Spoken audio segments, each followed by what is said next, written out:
Bon alors Brigitte, bonjour. Bonjour. Alors on va se promener comme ça devant les étals d'un marché et on va se poser Exactement. la question, qu'est-ce qu'il faut prendre sans être victime des pesticides, des produits plus ou moins bio, etc., etc. Enfin pour qu'on soit en bonne santé quoi, tout simplement parce Oui. qu'il y a des pièges à éviter évidemment. Ah, évidemment, et l'idée c'est de faire son marché pour trouver les produits les meilleurs pour la santé.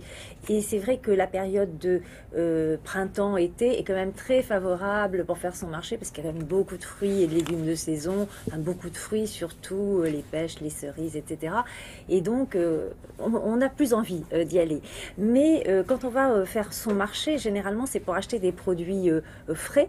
Hein, parce que je ne sais pas si vous avez déjà fait l'expérience, mais en général, une salade que vous achetez au marché, elle va se conserver plus longtemps que la salade que vous avez achetée au supermarché. Donc c'est vraiment un des objectifs, hein, d'acheter des produits frais, d'acheter aussi des produits de proximité. Mais vous savez que quand on va au marché, quand on veut lire les prix, hein, il y a des petites ardoises en général Ouais. qui nous indiquent les prix et qui nous indiquent aussi la provenance. Et on va se rendre compte quand même qu'il y a aussi pas simplement des produits de proximité, mais beaucoup de produits qui viennent de pays étrangers, de produits qui viennent d'Espagne notamment.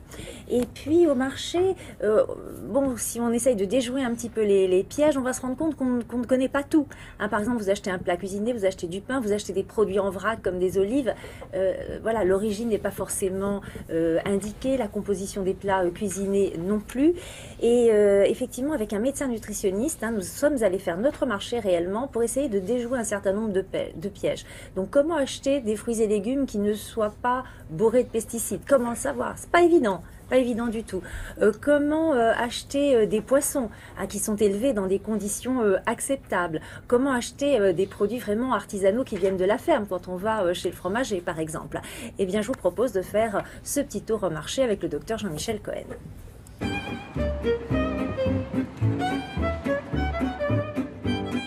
Tu vois, ça c'est rigolo, ça s'appelle le melon charentais, mais en réalité c'est du melon d'Espagne. C'est marrant, hein? On va en général au marché pour acheter des produits frais, comme des fruits et légumes. La première chose à éviter, surtout à l'heure actuelle, c'est tous les produits qui seraient chargés en contaminants ou en pesticides. On sait que les contrôles en France sont plus pointus que dans les pays étrangers, et donc si on achète des produits qui ne sont pas importés, on a moins de risques probablement d'avoir de pesticides.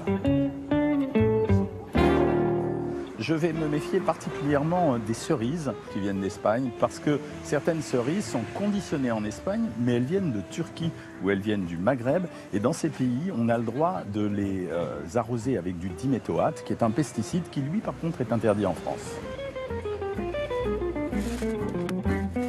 Acheter des fruits et légumes simplement pour leur couleur peut être un piège. Pour prendre l'exemple des mandarines, il suffit de traiter l'arbre avant la maturation des mandarines avec une substance appelée PRM12 pour obtenir une coloration orange homogène alors qu'elles n'ont pas atteint leur maturité et donc leur saveur. Elles sont très bonnes. Quand j'achète le poisson sur le marché, je fais attention notamment à tous ces poissons exotiques qui sont en train d'arriver. Ces poissons sont élevés un peu n'importe comment pour avoir une grosse production. Prenez l'exemple du panga. C'est un poisson qui vient du Vietnam. Aucun contrôle sur l'alimentation de ces poissons et la façon de les produire. Votre saumon, c'est du label rouge? Il y a une façon très simple de déjouer les pièges. C'est premièrement de connaître l'origine de la pêcherie du poisson. La deuxième chose, c'est par exemple d'utiliser la notion de label rouge. Ah bah bravo. Merci. Bonne qualité. Merci bien. Quand on achète du saumon, il ne faut pas en avoir trop peur. Il faut éviter le saumon qui vient des mers fermées, comme par exemple de la mer Noire. Même l'étiquetage, il est bien fait ici. Le piège chez le fromager, par exemple, c'est d'acheter du fromage qui est désemballé à la coupe, en croyant que c'est un fromage de type artisanal, alors qu'en fait, c'est un fromage qui a été acheté simplement chez un grossiste. On a déchiré le paquet, on l'a mis en vente sur l'étalage. Vous avez un super fromager ici, madame. Je sais, oui. Chez le fromager, je vais essayer de choisir des œufs de catégorie 0, c'est-à-dire biologique, ou 1, qui sont très bons, c'est-à-dire des œufs de plein air, mais je vais quand même ouvrir la boîte pour vérifier à l'intérieur si l'œuf est bien étiqueté numéro 1. S'il n'est pas étiqueté numéro 1, je me suis fait avoir. Alors ça, c'est de l'olive provençale. C'est vous qui avez mis le basilic et le thym? Ah non, pas du tout, c'est pas moi. D'accord, alors j'en voudrais 100 grammes. On achète les olives, les épices sur le marché, mais c'est plutôt pour le folklore. Parce que la plupart du temps, tous ces produits sont achetés chez des grands fabricants ou des grossistes, et on se contente simplement de les mettre dans des bacs.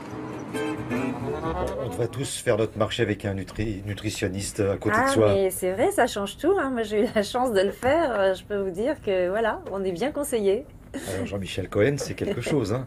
Donc voilà, donc attention aux pièges, parce qu'il y en a pas mal finalement Oui. sur les marchés, même si les marchés c'est très sympathique et que les vendeurs sont super. Vous avez un livre à nous proposer Alors, éventuellement? oui, si vous voulez, si par exemple vous avez du cholestérol, du diabète, si vous attendez un enfant, ou encore si vous faites du sport et vous demandez quoi manger, donc la nouvelle collection publiée par le docteur Jean-Michel Cohen, donc Je mange quoi, quand je suis confrontée à tous ces problèmes, et c'est aux éditions First.